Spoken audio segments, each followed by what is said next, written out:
धूम मची हुई है जिस खबर की, वो ये है कि जम्मू कश्मीर में भारतीय वजीर आजम नरेंद्र मोदी साहब पहुंचे और उन्होंने वहां पर सोनमर्ग जेड मोड़ टनल को इनॉग्रेट किया है। ये इनॉग्रेशन कहा जा रहा है कि स्ट्रेटेजिक इंफ्रास्ट्रक्चर पुश है, और इस पे ये भी बात की जा रही है कि पाकिस्तान इसको कैसे देख रहा है। तो साजिद साहब, आप बताइए कि पाकिस्तान इसको कैसे देख रहा है, और ये आप कितना सिग्निफिकेंट इवेंट समझते हैं? क्या ये वाकई इंफ्रास्ट्रक्चर, स्ट्रेटेजिक इंफ्रास्ट्रक्चर पुश है भारत के लिए? पर्सनली मुझे पूछें तो पाकिस्तान इसको नहीं देख रहा, बिल्कुल भी नहीं देख रहा। क्या देख के करेगा उसको? देखिए, 4 मील लंबी टनल बनाई जा रही है कि जिसमें खासकर लैंडमार्क और क्रूशल लद्दाख और श्रीनगर, चाहे जितनी भी बर्फ पड़े, उसका राब्ता नहीं टूट सकेगा एक दूसरे के साथ। फिर आप इस टनल को सिर्फ अकेला ना देखें, वहां मॉल ऑफ दुबई को देखें, वहां रेलवे का सबसे बड़ा ब्रिज देखें।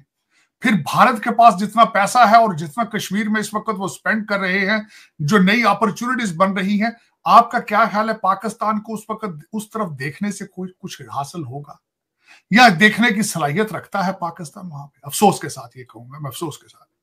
आपका सबसे बड़ा मसला इस वक्त क्या, आपने क्या बनाया है? उन्होंने 4 मील लंबी टनल बनाया, आपने 5 स्टार जेल बनाई। अडयाला जेल इस वक्त आपकी सबसे बड़ी प्रोडक्ट है आपकी। वो जेल से बैठ के आपके टीटीपी के साथ जो है वो उनके अलाइनमेंट है। टीटीपी ने ऐलान किया है, मैं जरा बताना चाहूंगा कि आपकी सूरत हाल क्या है। वो उन्होंने टनल बना ली ना, और वहां से उनकी आर्मी भी ट्रेवल करेगी, लोग भी ट्रेवल करेंगे, उनके राब्ते भारत के साथ जो है वो जुड़ चुके हैं। आपके टीटीपी ने ब्रोशर फेंके हैं पाकिस्तान में, पॉम्फलेट फेंके हैं कि जो लोग मिलिट्री के लिए काम कर रहे हैं, उनकी प्रोजेक्ट्स के लिए काम कर रहे हैं, 90 दिन के अंदर अंदर जाबें छोड़ दें वहां से, क्योंकि हम अब उस पर हमले शुरू करेंगे। और उनकी अलाइनमेंट किसके साथ है? पीटीआई के साथ। पीटीआई और टीटीपी सखी बहनें बन चुके हैं। आपकी प्रोडक्ट ये है। आपने 5 स्टार जेल बनाई है, आपकी प्रोडक्ट ये है, जहां पे 70 जो है लोग एक दिन में कैदी को मिलते हैं। दुनिया की कौन सी जेल है ऐसी इंडिया के अंदर, मुझे बताएं, जहां पे कोकोनट वाटर और चिया सीड दिए जाते हैं कैदियों को, और 2-2 मालशिए दिए जाते हैं। ये आपकी प्रोडक्ट ये है। आपके लिए खतरा क्या है? ये आपकी प्रोडक्ट है। आपकी सबसे बड़ा खतरा आज क्या है? शहबाज गिल आपके लिए सबसे बड़ा खतरा है इस वक्त। आपके लिए सबसे बड़ा खतरा है मरवत साहब है। आप कर ले, ट्वीट करके देख लें कि इस वक्त आपके लोग एक दूसरे की बातें क्या कर रहे हैं। You have been cut off from the world. दूसरी दुनिया से आप बिल्कुल राब्ता कट चुका है, क्योंकि आपके इंटरनल खतरात इतने मौजूद हैं कि आप एक्सटर्नल आप देखने की सलाहियत ही नहीं रखते उस टनल की तरफ, बिल्कुल देखने की। मैं गारंटी कर देता हूं किसी को पाकिस्तान के अंदर इसका बात का बिल्कुल भिनक भी नहीं होगी, क्योंकि अडयाला जेल से जान छूटे। वो आपके 190 पाउंड का जो आज केस था, जिसका आज फैसला नहीं दिया गया, हर इस वक्त जो हर लौंडा लपाड़ा है, हर टीवी चैनल उसके पीछे बैठा है। किसी को पता भी नहीं कि मोदी साहब ने इसकी इनॉग्रेशन कर दी है, पता ही नहीं किसी को, कोई पता नहीं। मैं गारंटी कर, पूछ लें आप किसी से बेशक कि क्या आपको पता है कि भारत के अंदर इस वक्त टनल बनके, और उसकी स्ट्रेटेजिक लोकेशन क्या है, और वो कश्मीर में उसका आज उसका इंपैक्ट क्या होगा। लद्दाख और श्रीनगर को जोड़ दिया है उन्होंने। वो कश्मीर के अंदर क्या किस तरह दूध की नहरें चल रही हैं। मेरे लिए यह सवाल एज ए पाकिस्तानी अमेरिकन ये है कि आप अपने कश्मीरियों को चुप किस तरह कराएंगे? मेरे लिए क्वेश्चन, ये पाकिस्तान का क्वेश्चन नहीं है, ये पाकिस्तान के अंदर भी किसी को नहीं पता। सर, वहां पे तो पहले ही प्रोटेस्ट हो रहे हैं, कश्मीर वहां पे तो पहले ही प्रोटेस्ट होते रहते हैं। किस जगह नहीं हो रहे ये बताएं ना। डी चौक पर हमले हैं, डी चौक के ऊपर वो गजनवी बन चुके हैं, महमूद गजनवी, रोकने वाले को पूछने वाले ही नहीं। और उन जुलूसों के अंदर, उन हमलों के अंदर अफगानी आ रहे हैं, उनके अंदर अफगानिस्तान के झंडे हैं, तालिबान के झंडे हैं, टीटीपी अंदर घुस के आपको मार रही। मैं अफसोस के साथ ये कहना चाहूंगा, 2500 लोग मरे पिछले साल, 1000 का तो रिपोर्ट कर रहे हैं। 1 नवंबर पिछले नवंबर 2024 के अंदर 170 अटैक्स इन 1 मंथ। और आपको किसी को पता है कि पाकिस्तान किस डायरेक्शन में जा रहा है? 2400-2500 लोग किसी फर्स्ट वर्ल्ड कंट्री में के अंदर मरे हों, वहां क्या हालत होगी। लेकिन आपका लौंडा लपाड़ा पता ही नहीं, उर्दू के अंदर ट्वीटें कर रहे हैं, टिकटॉक के ऊपर मजे ले रहे हैं, सारा दिन स्वाद लेते हैं। दूसरा यहां पे इस वक्त इशू बन रहा है कि इनॉग्रेशन पे कौन कौन आएगा। एग्जैक्टली साजिद साहब, साजिद साहब, मैंने तो यहाँ तक पढ़ा है कि इनॉग्रेशन का ये वाला इवेंट दुनिया का इतना बड़ा इवेंट बन चुका है कि कंट्रीज ने तरले मिन्नतें किए हैं कमेटी से कि उन्हें भी बुलाया जाए। देखिए, डॉक्टर जयशंकर साहब आ रहे हैं। किसी दीवाने ने यह भी बात उड़ाई थी कि शायद पाकिस्तान से भी कोई आएगा। मैंने कहा कि वो अगर आया भी, अगर किसी को इनविटेशन गई भी, तो हमें बाहर से दुश्मनों की जरूरत नहीं है। 5th जनरेशन वार पे यहाँ पे जो लोग बैठे हैं, उनके जो नए पेरेंट्स हैं, रिचर्ड कर्नेल साहब, वो उसकी इनविटेशन को रोकेंगे। लेकिन अभी तक मैं अभी कंफर्म नहीं कर पाया कि वहां से वो आएंगे कि नहीं आएंगे। डॉक्टर जयशंकर साहब आ रहे हैं, अर्जेंटाइन के हावियर मिले आ रहे हैं, नयाब बुकले आ रहे हैं, उसके बाद जॉर्जियो मेलोनी आ रही हैं, और चाइना से शायद उनके वाइस प्रेसिडेंट या उनके फॉरेन मिनिस्टर वांग ली आ रहे हैं। और मेरा नहीं ख्याल कि शायद को पाकिस्तान से कोई आएगा कि नहीं आएगा। इस वक्त आपको किसी दुश्मन की जरूरत नहीं है। 5th जनरेशन नहीं है, 7th जनरेशन वार के जरिए जितना डैमेज आपको इस एक फितने ने किया है, मैं समझता हूं कभी आज तक पाकिस्तान को इतना नुकसान कोई और नहीं पहुंचा सका। दुख के साथ ये कहूंगा, क्योंकि they have mastery on social media. उनकी इनकम भी है सोशल मीडिया से, लेकिन दिस इज देयर मास्टरी। मुर्शद पाक को भी पता है। लेकिन देखें ना, दो चीजें, जब आप जेल को जेल ना बना सके, जब आप अदालतों को अदालतें ना बना सके, आप दुनिया को क्या गिला हो? दुनिया से आपका हक ही नहीं बनता, गिला नहीं कर सकते आप। आपको टीटीपी से गिला तो तब हो अगर पीटीआई कंट्रोल में तो हो। टीटीपी तो अफगानिस्तान में बैठी है, जो अडयाला जेल में बैठे हैं, आप उनको कंट्रोल करने की सलाहियत ना रखते हो। पेशावर को, लकी मरवत को, इन चीजों को कंट्रोल करने की सलाहियत ना रखते हो, तो अफगानिस्तान पे क्या गिला होगा आपका? You don't have right to do that. अच्छा साजिद साहब, ये भी बातें चल रही हैं कि ऐसा ना हो कि ट्रम्प की इनॉग्रेशन में खान साहब को इनवाइट कर लिया जाए, पता चले कि इमरान खान को इनविटेशन चला गया, फिर क्या होगा सर?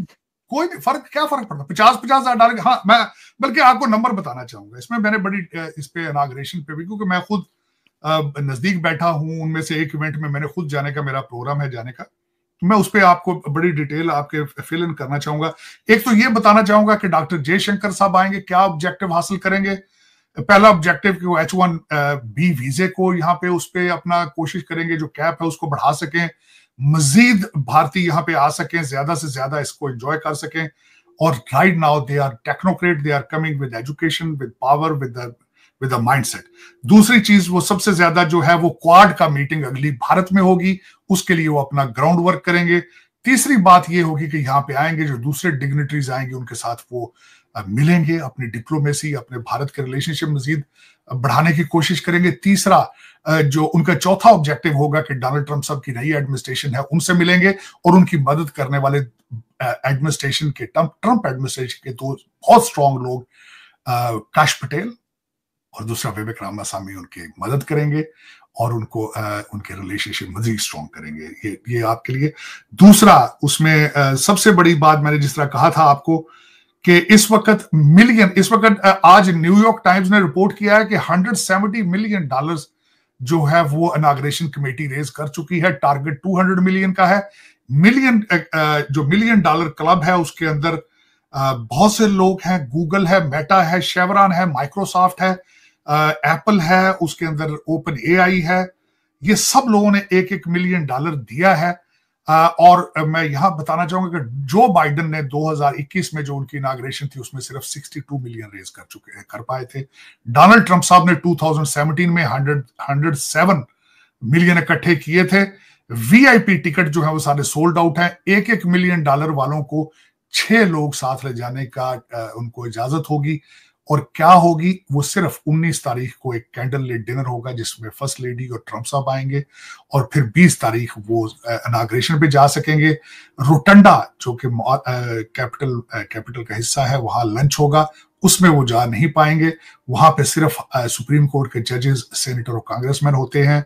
वहां से डोनाल्ड ट्रंप साहब आएंगे व्हाइट हाउस में, और पहले दिन ही ओवल ऑफिस में वो 100 से ज्यादा अपने एग्जीक्यूटिव ऑर्डर साइन करेंगे, जिसमें 2 ऑर्डर्स के बारे में डिस्क्लोज हो चुका है। भारत है वो मेरा मसला है, भारत टेररिस्ट है। अच्छा, भारत दुश्मन है। इंडिया का जो दरियाए काबुल पे डैम बनाने का मकसद यह है कि पाकिस्तान को वो जितना बर्बाद करता देखना चाहता है, वो फ्लैगशिप प्रोजेक्ट बर्बाद करना चाहता है। भारत तो तुमको बर्बाद करेगा, इसमें कोई दो राय नहीं है भाई। परेशान मत हो भाई, ऐसा होगा, ऐसा किया जाएगा। रुको, तुम्हारी ये इच्छा पूरी करते हैं, मोदी जी को फ़ोन लगाते हैं। हेलो मोदी जी, ज़रा पाकिस्तानियों की एक इच्छा है, हम चाहते हैं कि आप सबकी इच्छा पूरी करते हैं, ज़रा उनकी भी कर दीजिए, काम हो जाएगा। ये बताएं, भारत तो अपनी दुश्मनी आपके ऊपर बॉम्ब थोड़ी मार रहा है, वो डिप्लोमेटिकली आपको डैमेज कर रहा है, आप ये देखें। और दूसरा, इकोनॉमिकली भारत की ये कोशिश होगी डिप्लोमेटिकली कि वो पाकिस्तान को आइसोलेट करे। क्यों ना करे यार, दुश्मन जब आपने कहा हुआ है दुश्मन, तो दुश्मनी करेगा ना दुश्मन। वैसे भारत को दुश्मनी करने में कोई इंटरेस्ट तो है नहीं, लेकिन अगर तुमने दुश्मन की संज्ञा दे दी है तो फिर इस पर विचार जरूर किया जाएगा। अगर आने वाले दिनों में इंडिया की डैम मुकम्मल कर लेता है तो पाकिस्तान में दरिया सिंध का एक जो नाली बन के रह जाएगा। तुझे पता है तू सबसे बड़ा बकचोद है। अगर भारत तुम्हारा दुश्मन होता ना तो तुम्हारा आज पतन हो चुका होता। तुम यहाँ पे एग्जिस्ट ही नहीं करते, समझे। भारत की ताकत तुम जानते हो ना। दिन भर जो तुम्हारे पत्रकार हैं वो भारत के कसीदे पढ़ते हैं। हाँ, जब तुमको पता है कि भारत इतना ताकतवर है, उसके बावजूद तुमको समझ में नहीं आता। बे तुम मन ही मन अपनी आवाम को जो चूतिया बना रहे हो ना, छोड़ दो भाई। यार एक बात बता भाई, जब तालिबान आया था अफगानिस्तान में, सत्ता संभाली थी, तुम लोग बड़े खुश हो रहे थे ना कि अब देखो हम भारत को सबक सिखाएंगे, हमारे बिरादर आ चुके हैं। तुम्हारा आर्मी चीफ गया था वहाँ पे चाय का वो कप लेकर ना सिप मार रहा था और अपने बिरादर से बात कर रहा था। आज बिरादर ही तुम्हें ठोक रहे हैं तो इल्ज़ाम भारत पे लगा रहे हो। तुम्हारी हरकतें सही नहीं है भाई, तुम्हारी हरकतें सही नहीं है। कहते ना कि कुछ लोगों की अकल घुटने में होती है, इनकी घुटनों में भी नहीं है, इनकी अकल कहीं नहीं है। इन्होंने ज़िंदगी भर सिर्फ और सिर्फ अपनी आवाम को बेवकूफ़ बनाने का ठेका ले रखा है और कुछ नहीं है।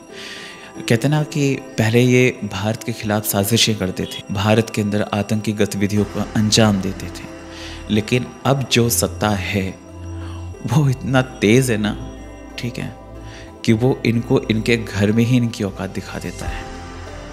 ये भारत से लड़कर नहीं मरेंगे, ये अपनों से ही लड़कर मरेंगे। आप देखना, ये जितने इन्होंने आतंकी संगठन पाल रखे हैं ना, वो इन्हीं को खाएंगे। पैसा तो मिलना बंद हो चुका है ना। इनके पास जो आईसीसी की तरफ से पैसा आया है, इन्होंने आतंकियों को बांटे हैं। क्यों बांटे हैं? आप हालत देख लो स्टेडियम की जो इनके तैयार हो रहे हैं। 3 स्टेडियम बनाने में इनके गांव फट गए हैं, समझ रहे हैं? 3 स्टेडियम बनाने में। और पैसा कहाँ गया? जो एक स्टेडियम की चीज़ें हैं तुम उसको उखाड़ कर नए स्टेडियम में लगा रहे हो। एक बात बताओ, पुराने वाले स्टेडियम में जब मैच होगा तो वहाँ क्या करोगे? उसका जवाब नहीं है, किसी पाकिस्तानी के पास नहीं है। आईसीसी में ना जय शाह बैठा हुआ है, तुम्हारी ना फाड़ के रखेगा, तुम देखना भी।